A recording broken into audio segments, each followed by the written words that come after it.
Thank You, Ma'am, Part 1 by Langston Hughes. She was a large woman with a large purse that had everything in it but hammer and nails. It had a long strap, and she carried it slung across her shoulder. It was about 11 o'clock at night, and she was walking alone, when a boy ran up behind her and tried to snatch her purse. The strap broke with the sling tug the boy gave it from behind, but the boy's weight and the weight of the purse combined caused him to lose his balance. So instead of taking off full blast as he had hoped, the boy fell on his back on the sidewalk, and his legs flew up. The large woman simply turned around and kicked him right square in his blue jeaned sitter. Then she reached down and picked the boy up by his shirt front and shook him until his teeth rattled. After the woman said, "Pick up my pocketbook, boy, and give it here." She still held him, but she bent down enough to permit him to stoop and pick up her purse. Then she said, "Now, ain't you ashamed of yourself?" Firmly gripped by his shirt, the boy said, "Yes'm."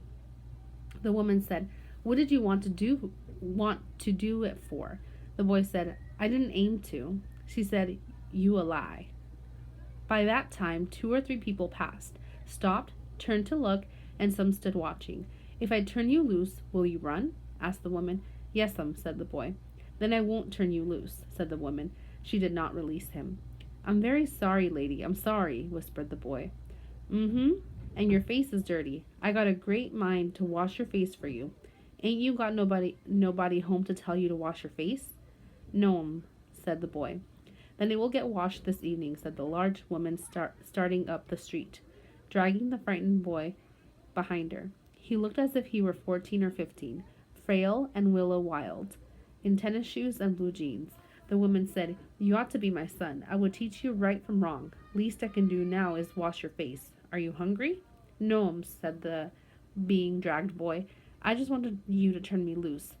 "Was I bothering you when I turned that corner?" asked the woman. "No'm." "But you put yourself in contact with me," said the woman. "If you think that contact is not going to last a while, you got another thought coming. When I get through with you, sir, you are going to remember Mrs. Luella Bates Washington Jones." Number 6, Part A. The story begins with this sentence. She was a large woman with a large purse that had everything in it but hammer and nails. Which of these statements best describe why the author began the passage with this description? A. To introduce the setting to readers. B. To describe the main conflict in the story. C. To show that the character was physically strong. D. To explain the main character's motivation. Number 7, Part B. Which additional detail from paragraph 1 supports the author's purpose from Part A? A. It had a long strap, and she carried it slung across her shoulder. B. It was about 11 o'clock at night, and she was walking alone. C. The strap broke with the single tug the boy gave it from behind. D. Then she reached down, picked the boy up by his shirt front, and shook him until his teeth rattled. Number 8.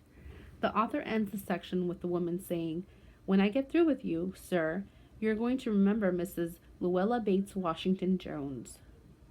How does including this dialogue add to the reader's understanding of the woman character? A. It shows that she thinks her name is too long. B. It tells the readers that she finds big names easy to remember. C.